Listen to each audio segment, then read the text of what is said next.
Air is freezing cold in the late city night, breezing through the valley below the moonlight. The moon shines in all its glory, brightly shimmers off the river. A hobo's night to tell a story, yet there's no one to deliver.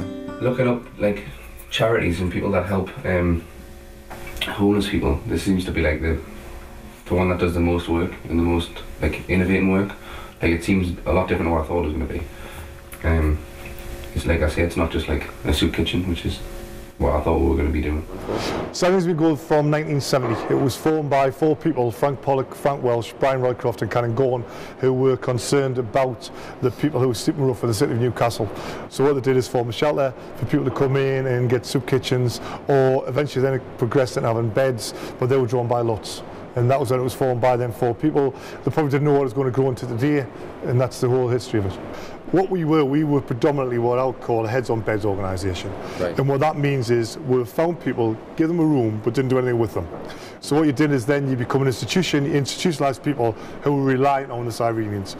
This happened for 6 years before it took over. The organisation ran very well, but it didn't change lives or build futures, which is what we're trying to do with everybody. But also, though, the Cyrenians is here to get people who are socially disadvantaged, socially excluded, find people who could be rough sleeping, working in the sex trade, who are really, really on the lower parts of the society, find them, stabilise them, and then move them on.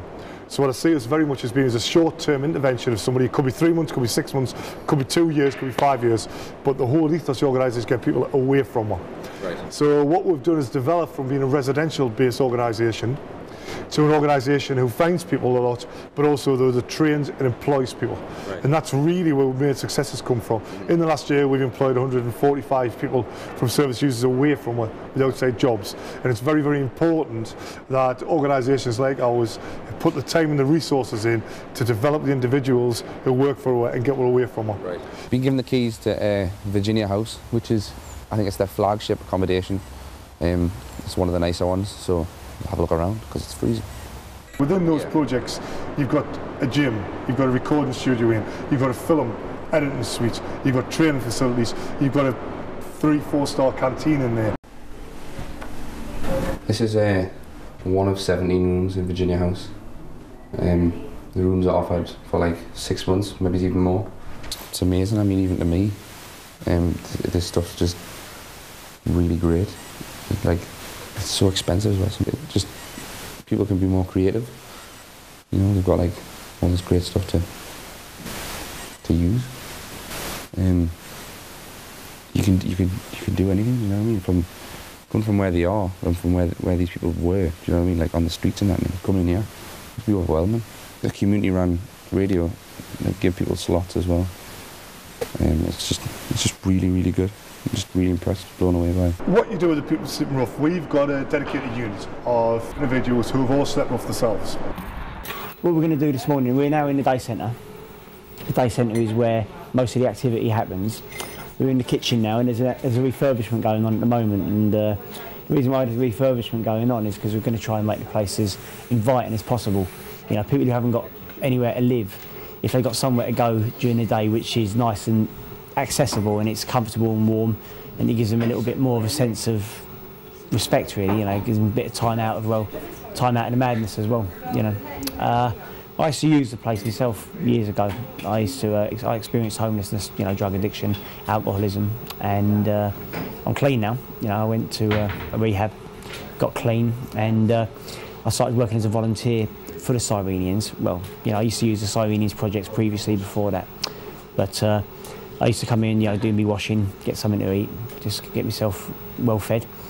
And then I came out of rehab and I started coming here and helping, volunteering, you know, working in the kitchen, doing the laundry, just anything really to keep myself busy, because I'd had this huge amount of time as a drug addict, and then suddenly I had all the time in the world on my hands, and so we were advised, you know, to try and keep busy. So I started coming in to keep busy, and Charlie, who's the drugs worker here, he said to me, why don't you put in for the job? There's some jobs coming up which were for the ACE project.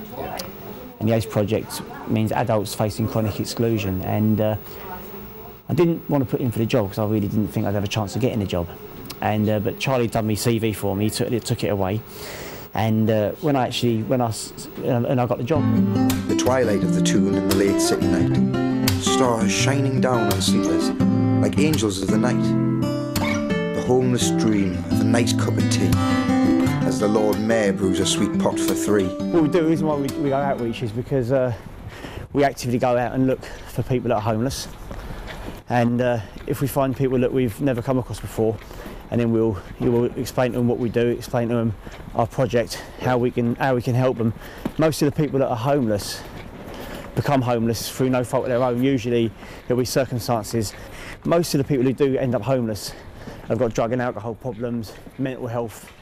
They're prolific offenders who've maybe trashed every single accommodation that they've had and they just can't get housed. Yeah. Come across people that have been homeless, that have just come out of a marriage breakup, but they don't really know the score, they don't know where to go. Yeah. And we can pretty much get them housed, get them back on their feet in no time at all. What you've got down here, right? You've got this is on the quayside, okay? This is Grey Street going on the quayside, and now this here, right? Okay, just there is pretty much one of the most lucrative parts of Newcastle, right? This is where all the revellers come. This is where it's really, well, this is where the money is.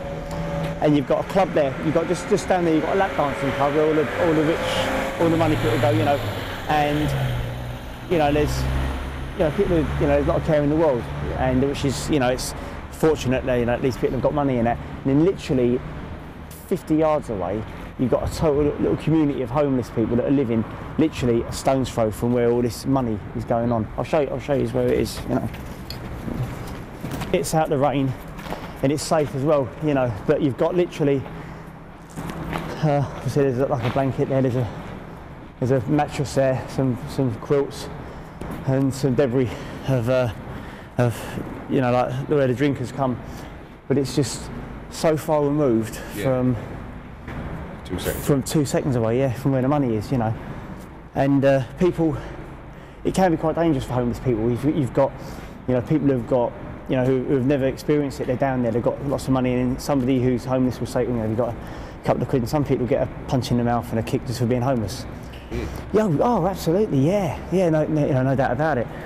And so this is the reasons why they tend to try and stay out of the way, because they try and stay where it's safe, and they try and stay where there's numbers, but there's nobody here at the moment. But this is where this is where you'll find them.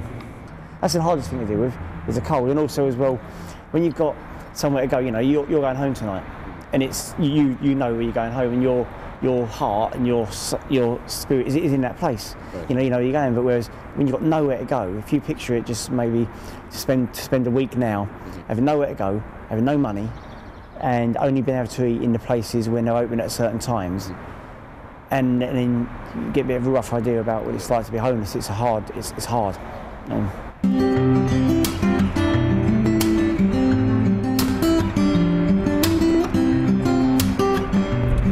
My opinion changed loads since making this.